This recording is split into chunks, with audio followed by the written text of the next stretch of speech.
আসসালামু আলাইকুম প্রিয় দর্শক, বাচ্চাদের খাবার রেসিপির আরও একটি পর্বে আপনাদের সবাইকে স্বাগতম জানাচ্ছি।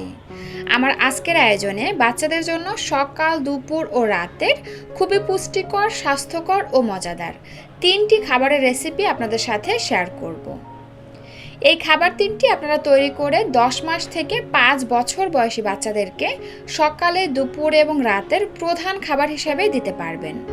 খাবার 3টি বাচ্চারা যদি অল্প খায় পর্যাপ্ত পরিমাণে পুষ্টি পাবে এবং সারাদিন এনার্জেটিক থাকবে।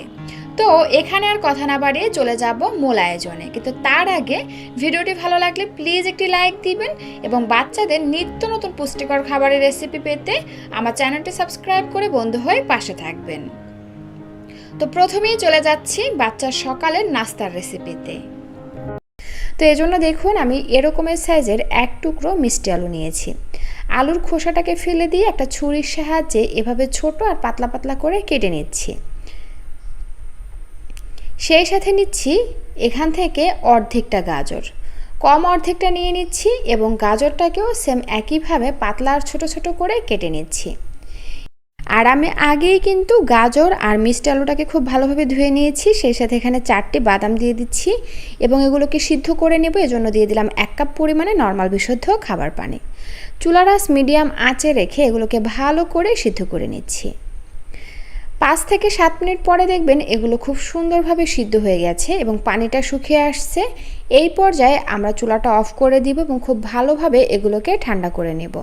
ঠান্ডা হয়ে আসার পরে বাদামের খোসাগুলো ফেলে দিয়ে একটা ব্লেন্ডারের জারে দিয়ে সামান্য একটু পানি দিয়ে এগুলোকে ভালো করে ব্লেন্ড করে নিব। একদম মিহি একটা পেস্ট করে নিয়ে চলে যাচ্ছি চুলায়। এই তো চলে আসলাম চুলায় একটা প্যান দিয়ে তার মধ্যে দিয়ে দিচ্ছি সামান্য একটু ঘি। এখানে আপনারা ঘিয়ের পরিবর্তে বাটার অথবা রান্নার তেলও দিতে পারেন। তবে ঘি, বাটার এগুলো বাচ্চাদের শরীরের জন্য ভালো, বিশেষ করে এতে ওমেগা 3 এবং ফ্যাটি অ্যাসিড রয়েছে, যেটা বাচ্চাদের ওজন বাড়ানোর পাশাপাশি ব্রেন ডেভেলপমেন্টে সাহায্য করে। ঘি গলে আসার পরে আমি এখানে বাচ্চার চাহিদা বুঝে পরিমাণ অনুযায়ী সুজি দিয়ে দিচ্ছি। আর আমি এখানে কেনা সুজিটা ব্যবহার করেছি। আপনারা আপনাদের বাচ্চাদেরকে যে সুজি খাইয়ে অভ্যস্ত সেই সুজিটাই এখানে নিয়ে নেবেন। সুজিগুলো প্রায় 1.5 মিনিটের মতন ভেজে নিয়েছি। এখন সুন্দর একটা ফ্লেভার বের হয়েছে। এই পর্যায়ে আমি এর মধ্যে দিয়ে দিলাম পরিমাণ অনুযায়ী পানি সুজি সিদ্ধ হওয়ার জন্য এবং দিয়ে দিচ্ছি 1 চিমটি লবণ। বাচ্চা যদি লবণ ছাড়া খাবার খেয়ে অভ্যস্ত হয় তাহলে 1 বছরের নিচের বাচ্চাদের ক্ষেত্রে লবণটা স্কিপ করে যাবেন। এখন নেড়ে চেড়ে ভালো করে সুজিগুলোকে সিদ্ধ করে নেব। সুজি রান্না হতে যেহেতু খুব বেশি একটা সময় লাগে না, খুবই অল্প সময়ে সুজি সিদ্ধ হয়ে যায়। তো সুজি যখন ভালোভাবে সিদ্ধ হয়ে আসবে এই পর্যায়ে আমরা যে মিষ্টি আলু, গাজর আর বাদামের পিউরিটা তৈরি করে রেখেছিলাম সেটা এর মধ্যে দিয়ে দেব। তারপর নেড়ে চেড়ে ভালো করে মিশিয়ে নেব। মিশিয়ে নিয়ে আমি আরও 1 মিনিটের মতন জাল করে যে যেমন লিকুইড রেখে বাচ্চাকে খাওয়াতে চান সে সেভাবে চুলা থেকে নামিয়ে নেবেন। আমি 1 মিনিটের মতন জাল করে নিয়েছি। এখন এরকমের ঘনত্বে চুলা থেকে নামিয়ে নিচ্ছি, কারণ খাবারটি ঠান্ডা হয়ে গেলে কিন্তু আরও কিছুটা ঘন হয়ে আসবে। আর এই তো তৈরি হয়ে গেল বাচ্চাদের জন্য দারুণ মজার, পুষ্টিগুণে ভরপুর একটি সুজির রেসিপি।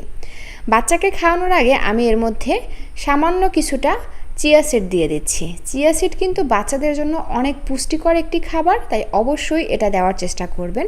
হাতের কাছে না থাকলে সেই ক্ষেত্রে না দিলেও চলবে, তবে বাচ্চাদেরকে চিয়া সিড খাওয়ানো অনেক ভালো। তো এই তো নেড়ে চেড়ে মিশিয়ে নিয়েছি আর এখন বাচ্চাকে খাওয়ানোর জন্য একদম রেডি। বাচ্চারা অল্প খাবারে বেশি পুষ্টি পাবে, বাচ্চাদের পর্যাপ্ত পুষ্টির চাহিদা পূরণ হয়ে যাবে, সেই সাথে বাচ্চারাও মজা করে খাবে। তো এজন্য দেখুন আমি এখানে নিয়েছি আগে থেকে ভালো করে ধুয়ে নেওয়া চাল আর ডাল। আমি এখানে মুগের ডাল নিয়েছি আর নিয়েছি সুগন্ধি পোলাওর চাল।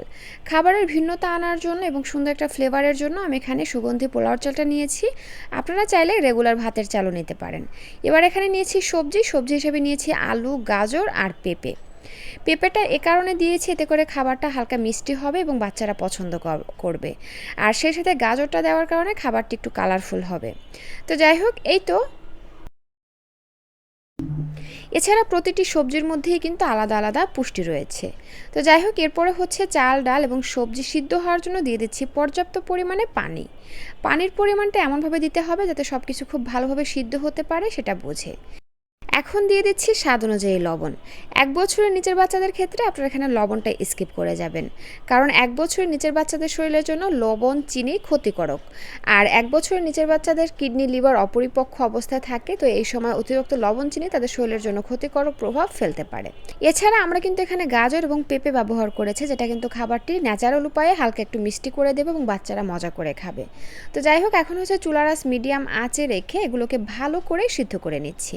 ফাঁকে ফাঁকে এসে একটু ঢাকনাটা তুলে আমরা একটু নেড়েচেড়ে দিব এবং চুলার আঁচটা মিডিয়াম আঁচে রেখে এগুলোকে ভালো করে সিদ্ধ করে নিব। আর এই তো যখন দেখবেন খাবারটি খুব ভালোভাবে সব কিছু সিদ্ধ হয়ে গেছে, সেই সাথে এরকমের লিকুইড অবস্থায় রয়েছে, এই অবস্থায় আমরা চুলা থেকে নামিয়ে নিব। তারপরে একটা আলু ম্যাশার অথবা ডাল ঘুটনির সাহায্যে আমরা খাবারটি বাচ্চা যেভাবে খেয়ে অভ্যস্ত সেভাবেই আমরা ম্যাশ করে নিব। অনেক বাচ্চা একটু বেশি ম্যাশযুক্ত খাবার খেয়ে অভ্যস্ত, আবার অনেকে দানাদার খাবার খেতে পারে, তো সেটা বুঝেই কিন্তু আমরা খাবারটি আমাদের বাচ্চাদের জন্য ম্যাশ করে নিব।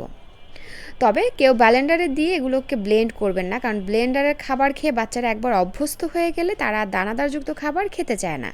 এজন্য আলু ম্যাশার অথবা ডাল ঘুটনির সাহায্যে খাবারটি ঘুটে খাওয়ালে বাচ্চারা আস্তে আস্তে দানাদার খাবার খেয়ে অভ্যস্ত হয়ে যায়। তো এরপরে হচ্ছে আমি এর মধ্যে দিয়ে দিলাম 1 চা চামচের মতন ঘি। আর ঘিতে গুড ফ্যাট রয়েছে, যেটা বাচ্চাদের ওজন, উচ্চতা ও স্মৃতিশক্তি বাড়াতে সাহায্য করবে এবং খাবারটি ক্যালোরিবহুল করবে, সেই সাথে সুগন্ধিত করবে।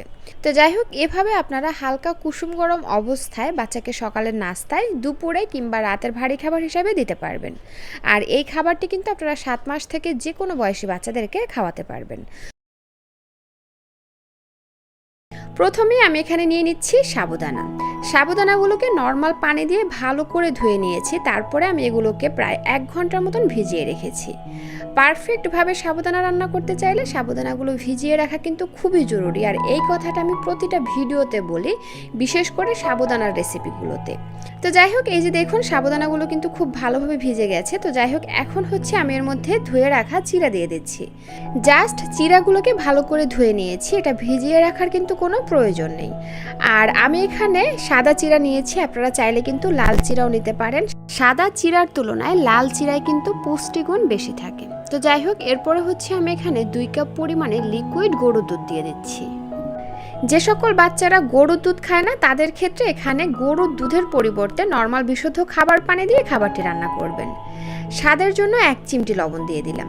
এখানে আর কোনো কাজ নাই, এখন হচ্ছে জাস্ট ঘন ঘন নেড়েচেড়ে আমরা এগুলোকে ভালো করে রান্না করে নেব। শিশুদের শারীরিক ও মানসিক বিকাশের জন্য গরুর দুধ অত্যন্ত উপকারী।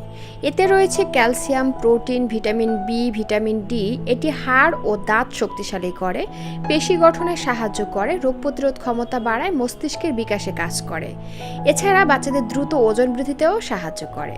এক কথায় দুধ শিশুদের জন্য আদর্শ ও সুপারফুড। এজন্যই তো পুষ্টিবিদরা বলেন যে বড়দের ক্ষেত্রে দুধ ডিম স্কিপ হলেও ছোটদের ক্ষেত্রে দুধ ডিম স্কিপ করা যাবে না, কারণ এটা হচ্ছে বাচ্চাদের বাড়ন্ত বয়স। তো যাই হোক দর্শক, এই তো দেখুন সাবুদানাগুলো কিন্তু পারফেক্টভাবে সিদ্ধ হয়ে গেছে। তো আমি এখানে একটি ভিডিওর মধ্যে আপনাদের 2টি রেসিপি শেয়ার করছি। তো প্রথমে আমি এখানে কিছুটা পরিমাণে সাবুদানা একটা বাটিতে তুলে একটা সাইডে রেখে দিচ্ছি। আর এটা কিভাবে আরও বেশি পুষ্টিকর, মজাদার এবং হেলদি উপায়ে বাচ্চাদেরকে খাওয়াবেন সেটা আপনাদেরকে একটু পরেই দেখিয়ে দিচ্ছি। তো যাই হোক, বাকি যে সাবুদানাটা রয়েছে তার মধ্যে আমি এখানে একটি মুরগির ডিমের কুসুম দিয়ে দিচ্ছি। আপনারা চাইলে ডিমের সাদা অংশ এবং কুসুম সহ পুরো একটি ডিম এখানে দিতে পারেন, এবং এই অবস্থায় কিন্তু চুলার আঁচ একদম লো আঁচে রয়েছে। তো যাই হোক, ডিমের কুসুমটা দিয়ে আমি নেড়েচেড়ে ভালো করে মিশিয়ে নিয়েছি। ডিমের কুসুমটা দিয়ে অনবরত নেড়েচেড়ে মেশাতে হবে, যেন ডিমের কুসুমের বড় দলা পেকে না যায়, সেদিকটা অবশ্যই লক্ষ্য রাখতে হবে।